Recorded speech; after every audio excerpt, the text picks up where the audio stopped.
Semuanya, selamat wayah kio ya dimanapun kalian berada. Kembali lagi bersama Mamang dan di video kali ini kita bakal lanjutin manhwa pembalasan bangsawan pembunuh. Kita masuk di part 15. Di awal video ini, di salah satu arena latihan di akademi, terlihat Rasmus yang tengah berlatih tanding dengan Putri Arin. Meski pada awalnya Putri Arin masih bisa mengimbanginya, Rasmus sama sekali tak mengalah padanya, hingga akhirnya kemenangannya pun berada di tangannya. Saya menang Tuan Putri. Tentu saja hal itu membuat Putri Arin menggerutu.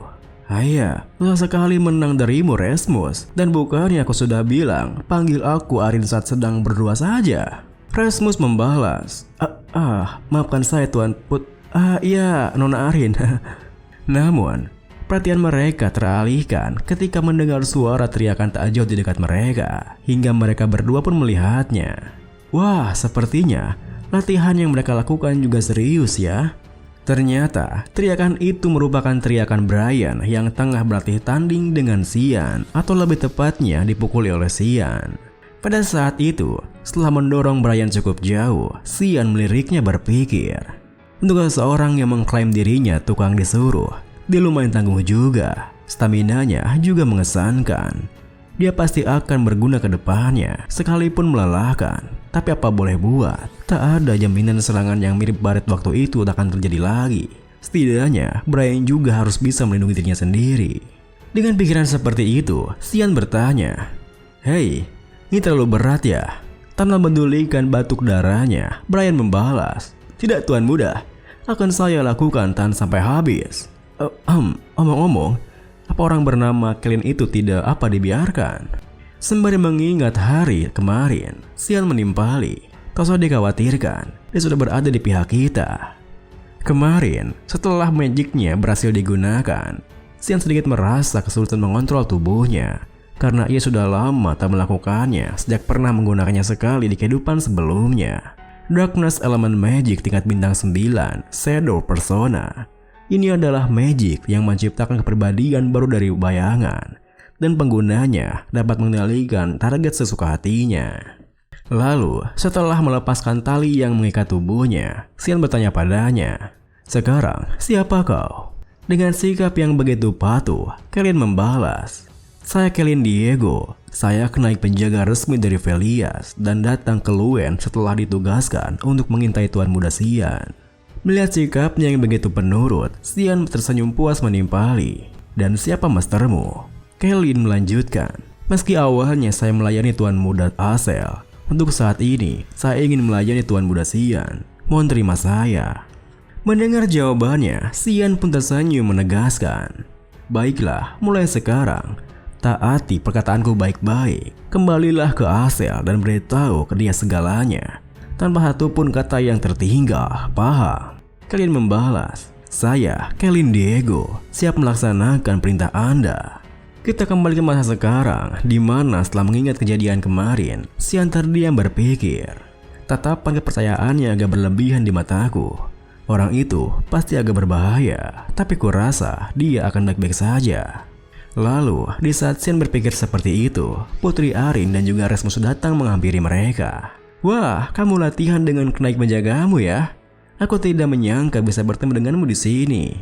Bersama dengan Brian yang memberikan hormatnya, Xian meliriknya membalas, "Ya, apa Tuan Putri kesini juga untuk berlatih?"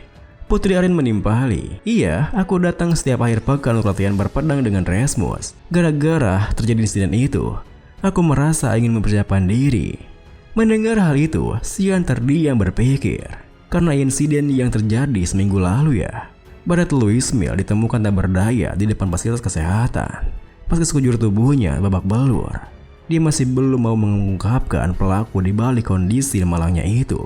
Ya, lebih tepatnya, dia tak bisa mengungkapkannya. Dia tak akan bisa menggunakan magic lagi. Meskipun begitu, reaksi Rasmus tak terduga. Aku kira dia paling tidak akan merasa sedikit puas. Namun di saat Xian menatap Rasmus, tiba-tiba saja ia dikejutkan dengan kemunculan Nana di atas mereka yang sebelumnya telah dititipkan pada Kaeram. Ditambah lagi, Nana mendarat tepat di palukan Putri Arin dan sembari melihat ke arah Xian. Nana langsung mengatakan jika ia telah menemukan papanya. Tentu saja, hal itu membuat Putri Arin terus sekaligus kebingungan. Dari mana bocah itu datang dan kenapa dimanggil Xian dengan sebutan papa. Oleh karena itu, Xian pun mau tak mau harus menjelaskan semuanya dengan mengajaknya mengobrol di asramanya. Sore harinya, di saat Xian dan Brian nampak begitu tegang setelah menjelaskan semuanya, dan juga Nana tengah bermain dengan Rasmus, Putri Arin yang merasa lega mengatakan, "Jadi gitu toh. Ternyata bukan anakmu, syukurlah. Aku malah salah paham gara-gara dia manggil kamu papa. Tak disangka, ternyata kamu ya sifat yang seperti itu ya." Melihat respon yang seperti itu, Xian dan Brian yang masih merasa tegang berpikir, ini gawat. Kalau begini jadinya, si Putri bisa-bisa menjadikan ini sebagai kelemahanku. Kalau Akademi tahu, bisa-bisa Tuan Muda dikeluarkan. Bahkan dia juga tahu kalau Nana itu manusia drakoni. Namun, di saat mereka berdua memikirkan hal itu, Putri Arin tersenyum melanjutkan. "Kamu tidak perlu khawatir, Xian. Aku tak akan bilang siapa-siapa." Tentu saja, perkataannya itu membuat Brian dan Xian terkejut. Apa? Tuan Putri serius?" Putri Arin membalas. "Pastinya dong. Iya kan, Mus?" Rasmus tersenyum menambahi. "Pastinya. Lagi pula, aku tidak punya teman lagi untuk diberitahu." Seketika itu juga, Putri Arin terdiam membatu karena ia tak menyangka jika Rasmus akan mengatakan sesuatu yang menyedihkan itu sembari tersenyum. Meskipun begitu, Xian yang penasaran bertanya, "Tuan Putri, apa alasanmu?" Putri Arin meliriknya membalas, "Apa maksudmu alasan? Aku hanya kasihan padanya. Dia bukan milik manusia ataupun naga, jadi dia tak akan diterima siapa-siapa. Tapi aku senang karena kamu mau merawatnya. Sebagai gantinya, bolehkah aku mampir ke kamarmu dari waktu ke waktu ya?" Tentu saja, Xian yang tak mengerti dengan maksudnya malah merasa kebingungan. Kamarku? Kenapa?" Putri Arin yang tersipu malu mengatakan, "Jangan salah paham dulu, aku cuma mau sekali melihat Nana." Mendengar alasannya, Xian yang tak mencurigai tingkah anehnya membalas, "Ya, kurasa tidak masalah. Berarti mulai sekarang, ini akan jadi rahasia kita, oke?" Putri Arin menimpali, "Iya, aku cuma itu baik-baik." Kemudian Xian pun berpamitan dari sana lalu pergi meninggalkan kamarnya. Namun Nona Arin yang tak bisa menahan rasa girangnya terbangun diam di sana berpikir, "Rahasia kita ya? Bukankah itu artinya aku sudah lebih dekat dengan Xian?"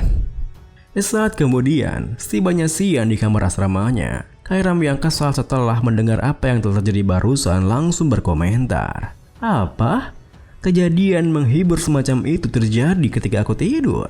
Kalau sudah begini, sekalian saja kau ketahuan tinggal dengan Demonic Sword." Tentu saja, Xian pun balik menemarahinya. "Berisik, renungkan kesalahanmu. Justru ini gara-gara kamu yang tiduran saat sedang mengawasinya tahu." Kaira membalas, "Cih, dia kan mirip apa-apanya." Tindakannya itu tak bisa diprediksi tahu.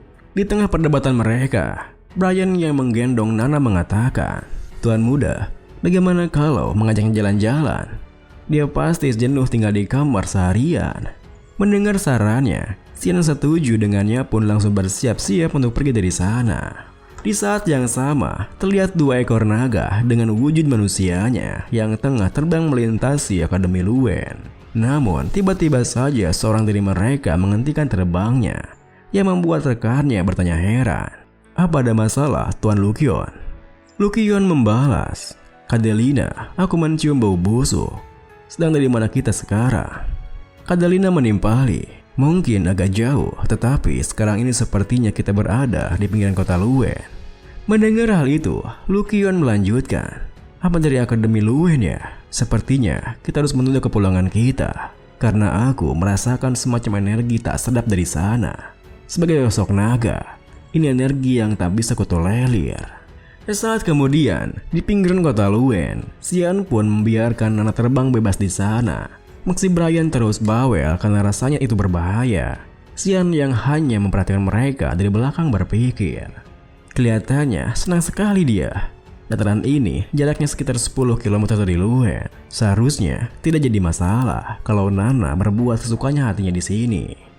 Namun, di saat Xian berpikir seperti itu, Karam yang dalam wujud spirit muncul di sampingnya mengatakan, Wah, Si ayah sedang mengajak jalan-jalan putri kecilnya ya.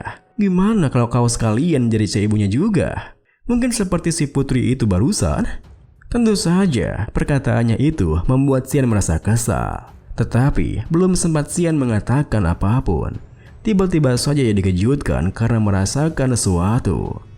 Ditambah lagi, di saat Kaira memberitahunya jika ada sesuatu yang datang, ada sesuatu yang melesat jatuh menargetkan Nana. Untungnya, Brian dengan sigap melompat dan memeluknya, hingga Nana baik-baik saja dan hanya terkejut. Seketika itu juga, Xian menyuruh Brian untuk berlindung di belakangnya, karena dari tempat jatuhnya sesuatu itu, Xian bisa melihat ada sosok dua ras High Dragon, yang mana ternyata adalah Lukion dan Cadelina, yang tadi melintas di langit kota Luen. Kini, sembari melihat ke arah Nana di pelukan Brian, Lukion yang merupakan seekor High Silver Dragon mengatakan, jadi dari itu asalnya dalang dibalik aroma tak sedap yang benar-benar busuk. Cadelina di dekatnya yang juga seekor High Silver Dragon menambahi, manusia drakonik ya. Bisa-bisanya ada makhluk yang begitu menjijikan di muka bumi ini. Manusia di sana, apa kau master dari sang darah campuran itu? Sepertinya kau juga memiliki demonic sword ya? Mendengar pertanyaannya, Kaira menatapnya membalas, "Hah? Senaknya saja kau baru melakukanku seperti benda." Cadelina menimpali, "Diam kau, dasar antek-antek manusia rendahan." Tentu saja, Kaira yang dikatai seperti itu tak hanya tinggal diam. "Apa? Kau cari mati ya?" Namun, sebelum mereka cekcok lebih lanjut, Lukion langsung menahan Cadelina. "Tenang saja, kamu tidak tertarik dengan kalian. Kamu tidak berniat melawan makhluk yang lebih rendah. Tapi, aku ingin kau menyerahkan anak berdarah campuran itu padaku. Manusia setengah naga, eksistensi dengan campuran dari dua makhluk seperti dia, seharusnya sangat layak untuk menjadi bahan penelitian. Aku akan mengampuni nyawamu kalau kau mau setuju." Tentu saja perkataan yang membuat Nana semakin ketakutan. Meski begitu, Xian yang kini memegang Kairam yang telah menjadi pedang langsung menolak tawarannya. "Berisik kau, kadal keparat." Seketika itu juga, Lukion menggunakan skillnya tepat di samping Xian, yang tentu membuat Brian terkejut. "Tuan muda, Anda..." Namun, sebelum Brian menyelesaikan kalimatnya, Xian menyelanya, "Aku tidak apa. Menjauh saja dariku." Melihat sikap tenangnya, Lukion pun berkomentar, "Inilah sebabnya makhluk lemah tak memiliki anugerah." Namun, alih-alih membalas komentarnya, Xian langsung menggunakan salah satu tekniknya, teknik Assassination ke-9, Demonic Soul Manifestation, yang membuat Cadelina dan Lukion terkejut. "Tuan Lukion, kekuatan itu jangan-jangan..." Lukion membalas, "Itu kekuatan dari The Exil. Hari ini aku cukup banyak dikejutkan." Meski begitu, sekeras apapun dia berusaha, kodratnya tetaplah manusia rendahan. Namun, tepat setelah Lukion mengatakan itu, tiba-tiba saja Xian sudah berada di sampingnya, hingga membuatnya terperanjat dan untungnya masih bisa menansang dadakannya. Meskipun begitu, Lukion tak hanya tinggal dia menahan semua serangannya, di mana ia segera menyerang balik dengan menggunakan tekniknya, Shockwave. Sayangnya, serangan baliknya dihindari Xian dengan menggunakan teknik Assassination ketiga, Misplague, yang buatnya bisa berteleportasi tepat di belakangnya. Lalu, di saat Lukion tak bisa bereaksi, Xian melancarkan serangannya dengan teknik Bugsword, Rushing Fogstorm. Untungnya, Cadelina datang tepat waktu dan menahan serangannya dengan Fire Barrier. Namun, meskipun Lukion menyuruhnya untuk mundur karena Xian bukan lawan yang bisa ia hadapi, Cadelina yang begitu percaya diri karena bisa menahan serangannya mengatakan, "Biar ku hentikan dia, tidak perlu khawatir Tuan Lukion, aku takkan kalah." Pada saat itu, Cadelina berpikir, ini penghalang naga yang tercipta dengan mengakumulasi mana selama 1000 tahun. Manusia keroco yang bahkan tak mampu hidup ratusan tahun, mana mungkin bisa menembusnya. Sayangnya, rasa percaya dirinya langsung runtuh seketika ketika Xian berhasil menembus penghalangnya, bahkan mencabik-cabik tubuhnya dengan teknik Bugsword, Egg Fluttering Petal, Second Consecutive Strike. Tentu saja, melihat Cadelina yang tercabik-cabik tepat di depannya, membuat Lukion menggerakkan giginya. "Kau, sebenarnya siapa kau? Bukannya God of War tidak memiliki otoritas? Mustahil kau punya kekuatan semacam itu. Cepat bicara. Sebenarnya apa kau ini? Sepertinya kau tidak berniat menjawabnya. Baiklah, akan kuakui kau sebagai lawanku. Tepat setelah mengatakan itu, Lukion yang tak bisa menahan amarahnya menggunakan sebuah magic yang disebut dengan polymorph. Sebuah teknik magic yang melepas wujud manusia naga dan kembali ke wujud asalnya. Namun di saat tubuh Lukion baru kembali ke wujud naganya, Xian malah merasa jika dia sedang berada di kondisi yang paling rentan. Yang moodnya langsung melesat maju dan melompat tepat di depannya. Melihat pergerakannya, Lukion yang kebingungan pun berpikir, apa yang dilakukan? Apa jangan-jangan dia tahu kelemahan polymorph? Manusia rendahan semacam dia, bagaimana mungkin? Sayangnya, dugaannya memang benar-benar terjadi, di mana Xian langsung menukik menghujamkan pedangnya. Tentu saja, hal itu membuat Lukion harus segera kabur dari sana. Tetapi, Xian langsung menggunakan teknik Fog Sword, Unshakable Roots of Great Tree, yang membuat Lukion tak berdaya hingga akhirnya kehilangan nyawa di sana. Video pun diakhiri dengan, saat kemudian, setelah pertarungan mereka berakhir, Brian yang penasaran mencoba mencari keberadaan Xian. Namun di saat ia menemukannya, Brian malah dikejutkan dengan apa yang dilihatnya, hingga ia langsung menutup mata Nana karena Xian sedang memakan daging Lukion.